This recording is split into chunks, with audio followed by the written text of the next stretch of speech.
হাজার বছর ধরে আমি পথ হাঁটিতেছি পৃথিবীর পথে, সিংহল সমুদ্র থেকে নিশীথের অন্ধকারে মালয় সাগরে। অনেক ঘুরেছি আমি বিম্বিসার অশোকের ধূসর জগতে, সেখানে ছিলাম আমি আর দূর অন্ধকার বিদর্ভ নগরে।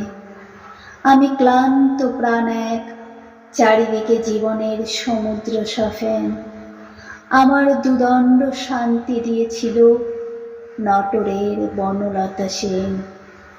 চুল তার কবেকার অন্ধকার বিদিশার নিশা, মুখ তার শ্রাবন্তীর কারুকার্য অতি দূর সমুদ্রের পর।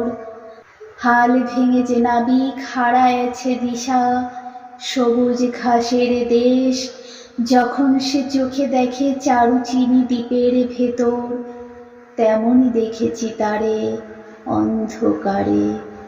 বলেছে সে এতদিন কোথায় ছিলে, পাখির নীড়ের মতো চোখ তুলে নটরের বনলতা সেন। সমস্ত দিনের শেষে শিশিরের শব্দের মতো সন্ধ্যা আসে ডানার, রৌদ্রের গন্ধ মুছে ফেলে চিল। পৃথিবীর সব রং নিভে গেলে পাণ্ডুলিপি করে আয়োজন, তখন গল্পের তরে জোনাকির রঙে ঝিলমিল। সব পাখি ঘরে আসে, সব নদী ফুরায়, এ জীবনের সব লেনদেন। থাকে শুধু অন্ধকার, মুখোমুখি বসিবার বনলতা সেন।